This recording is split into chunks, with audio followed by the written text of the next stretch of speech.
अब हमारा segment dog talk जिसमें हम अक्सर बात करते हैं कि आजकल का जो हमारा खाना है, जो हमारी ग़िज़ा है, उसमें ग़िज़ाइयत यानी एक्चुअल जो हमारी न्यूट्रिशनल रिक्वायरमेंट्स हैं उसकी बहुत कमी है। हम लज़्ज़त के लिए या भूख मिटाने के लिए जो फ़ास्ट फूड खा रहे हैं उसके अंदर वो न्यूट्रिशनल वैल्यू आपके पास मौजूद नहीं है। इसके अलावा मुख्तलिफ़ फ़ैट डाइट्स जो कभी आपको कहती हैं कि आप सिर्फ प्रोटीन्स खा लें, आप सारी शुगर्स और कार्ब्स को माइनस कर दें अपनी डाइट से, तो आप अक्सर लेथार्जिक फ़ील कर रहे होंगे। और आजकल बिलखुसूस जबकि वेदर चेंज आ रहा है, इस चीज़ को, इस कमी को पूरा करने के लिए कई लोग over the counter vitamin supplements का इस्तेमाल करते हैं। अगर आपके पास गाइडेंस ना हो और यकीनन अगर आप इसकी डोजेज को अप एंड डाउन करें तो ये आपको फ़ायदा देने के बजाय नुकसान दे सकता है। तो विटामिन्स को विटामिन टॉक्सिसिटी आज का हमारा टॉपिक है और विटामिन्स लेते हुए किन चीज़ों का ख्याल रखना है ये हमें बताएंगी। हमारे साथ मौजूद हैं commander Rabia Anwar. She is a registered dietitian and nutritionist. आइए उनसे मुलाकात करते हैं। अस्सलाम वालेकुम राबिया। अस्सलाम वालेकुम। Thank you so much Rabia for making time for us. मुझे बताइए कि अक्सर जो हमारे यहाँ विटामिन्स मिल रही हैं उसकी वेरियस कंकॉक्शंस हैं। कोई 50+ के लिए बता रहा है कि जी मर्दों के लिए, ख़वातीन के लिए अलग अलग कॉम्बिनेशंस हैं। इसके अलावा antenatal and prenatal कि अगर आप प्रेग्नेंट होना चाहते हैं तो आपको किन चीज़ों की ज़रूरत है, जैसे आमतौर पर कहा जाता है फॉलिक एसिड, आयरन वगैरह आपकी बॉडी में अच्छा होना चाहिए, और टीनेजर्स के लिए अलग है, एक्सेट्रा एक्सेट्रा। ये बग़ैर डॉक्टर या किसी डाइटिशियन की प्रिस्क्रिप्शन के क्या ये विटामिन्स ली जा सकती हैं? जी बिल्कुल। ये बहुत ही कॉमन आजकल इशू है, क्योंकि हमारे पास भी जो पेशेंट्स आ रहे होते हैं वो यही है कि वो सेल्फ़ मेडिकेशन कर रहे होते हैं ज़्यादातर।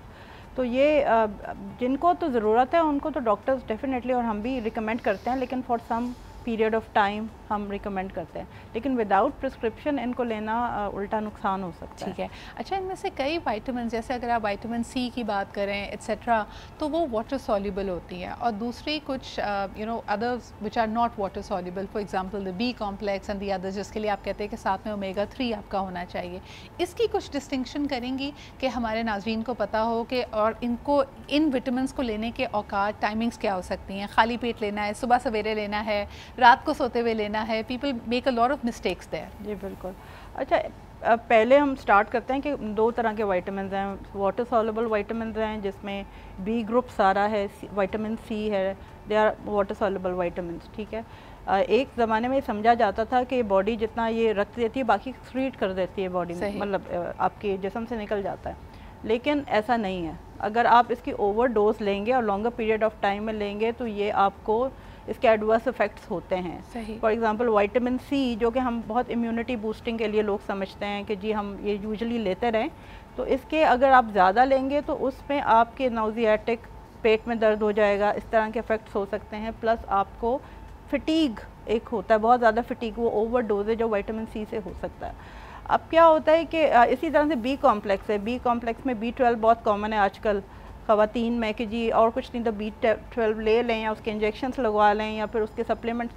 तो B12 में भी यही है कि अगर वो ज़रूरत नहीं है और वो लेती रहेंगी तो वो B12 आगे जाके आपका स्टमक अपसेट करेगा, इवन आपकी बिहेवियर का जो है वो प्रॉब्लम्स कर सकता है, आपकी हेडेक कर सकता है, बहुत से इसके एडवर्स इफ़ेक्ट्स हैं। तो ये जो पहले कॉन्सेप्ट था कि वाटर सॉल्युबल विटामिन्स हमारी बॉडी रिटेन नहीं करती है, तो वो ऐसा नहीं है। एक अपर लिमिट होती है हर विटामिन लेने की, अगर आप उसको क्रॉस कर देंगे, जो कि यूजुअली जो जितने भी सप्लीमेंट्स हैं इनमें हाई डोजेज होती हैं, और वो अगर आप लेते रहेंगे, क्योंकि you are taking these vitamin through diet also ना, वो तो हम through diet and sometimes you are taking multiple, और फिर आप फोर्टिफाइड बहुत सी सीरियल्स और उस तरह की चीज़ें भी ले रहे होते हैं जिसमें कहीं फोर्टिफिकेशन भी हुई होती है, और फिर आप यूर टेकिंग दिस विटामिन और you're taking in the diet also, तो वो ओवर हो जाता है कभी कभार। और विटामिन जहाँ तक फैट सॉल्युबल विटामिन का है तो हाँ, वो टॉक्सिसिटी उनकी ज़्यादा ख़तरनाक है, जिसमें विटामिन डी और विटामिन ई, इसका विटामिन ए,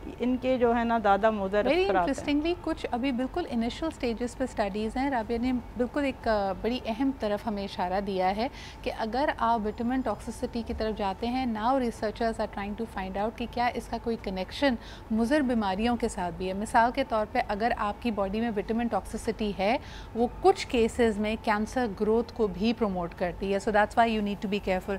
राबिया जी, मुझे बताएं कि विटामिन्स का, जैसे हम कहते हैं ना कि अगर बी कॉम्प्लेक्स की कमी है या विटामिन ई की कमी है तो आपको ज़ाहिरी तौर पे और आपको लिथार्जी, फटीग एक्सेट्रा महसूस हो रही होगी, लेकिन यही सारे सिम्टम्स हार्मोन इम्बैलेंसेस के भी होते हैं। तो विटामिन्स और हार्मोन्स का आपस में क्या रिश्ता है? फॉर एग्जांपल लोग कहते हैं जी बी कॉम्प्लेक्स और लेप्टिन 14 और सेरोटोनिन का आपस में क्या कनेक्शन है? देखिए, जितने भी आपके हार्मोन्स हैं उसका कहीं ना कहीं प्रिकर्सर्स में ये विटामिन्स रोल अदा करते हैं। बिल्कुल ठीक है, तो उनको डेफिनेटली अगर डिफिशिएंसी हो जाए तो वो अगर कम हो जाएंगे तो डेफिनेटली आपके जैसे डिप्रेशन या उस तरह से आप कहते हैं, जब बहुत से लोग कहते हैं जैसे मेमोरी लॉस है या जो आपकी मेमोरी कम हो जाती है, उसमें आपके विटामिन B6 का बहुत रोल है। मैं ये समझना चाह रही हूँ कि क्या अगर विटामिन की कमी है, डेफिशिएंसी है, तो क्या वो ऑटोमेटिकली इस हार्मोन के इम्बैलेंस को कॉज करती है? और क्या, जैसे कि आमतौर पे लोग समझते हैं कि जी अगर इस विटामिन की डेफिशिएंसी को कम कर लिया गया या उसके सप्लीमेंट्स लेने शुरू किए तो ऑटोमेटिकली हार्मोन इम्बैलेंस सही हो जाएगा या उसमें कुछ फ़र्क पड़ना शुरू हो जाएगा? डेफिनेटली देखिए, अगर डेफिशिएंसी है और नोन डेफिशिएंसी है, ब्लड टेस्ट ने साबित कर दिया कि डेफिशिएंसी है, तो सप्लीमेंट्स दिए जाते हैं, दिए जा सकते हैं और वो रोल भी कुछ ना कुछ अदा करते हैं।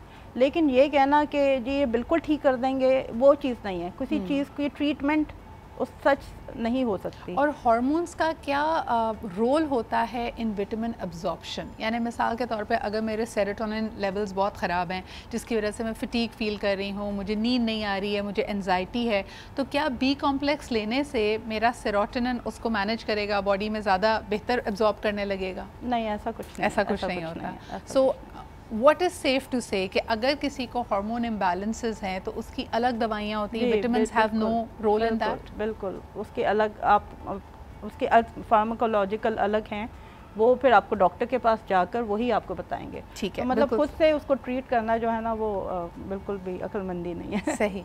अच्छा जी, आज कई लोग विटामिन्स का जो वाहिद रोल देखते हैं वो ब्यूटिफिकेशन के साथ देखते हैं।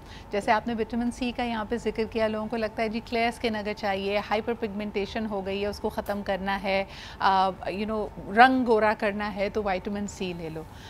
Is that a correct analysis? उसका और फंक्शन भी तो होता होगा ना बॉडी में? विटामिन सी के बहुत मल्टीपल फंक्शंस है। स्किन का जो है वो एक is one of the function जो कि, और जो अभी आजकल इंजेक्शंस में भी उस तरह से भी आप इस्तेमाल हो रही है विटामिन सी, वो उसकी कॉम्पोजिशन अलग है, वो उसका जो है वो किसी और चीज़ के साथ मिक्स करके फिर वो देते हैं।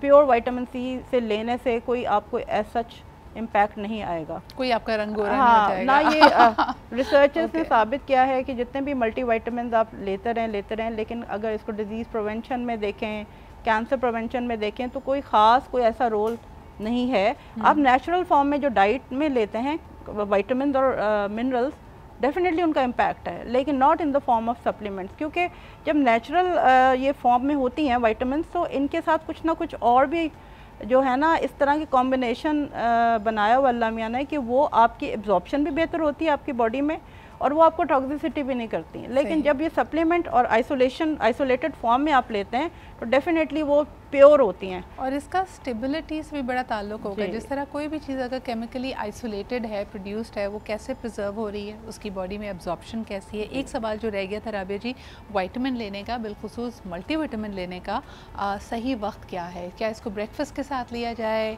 शाम में भी ले सकते हैं?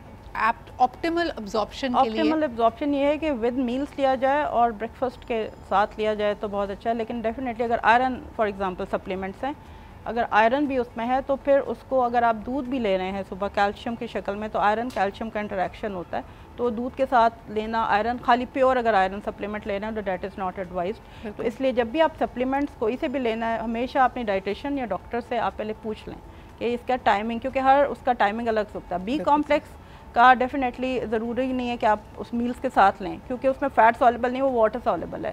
लेकिन जो फ़ैट सॉल्युबल विटामिन है या कॉम्बिनेशन ऐसा है तो वो मील्स के साथ लेना ज़रूरी है। लास्ट क्वेश्चन मुझे बताइए, जिंक से ज़िंदगी ये कैंपेन चल रही थी, जिंक का क्या रोल है हमारे बॉडी में? और उस यानी it's not a vitamin, it's a mineral, उससे क्या फ़ायदा होता है हमें? देखिए, जिंक प्लेस उसके मल्टीपल रोल्स हैं, उसमें आपकी इम्यूनिटी जो सेल्स हैं उसमें भी हेल्प आउट करता है, आपकी जो है एपेटाइट आप उसमें भी हेल्प आउट करता है।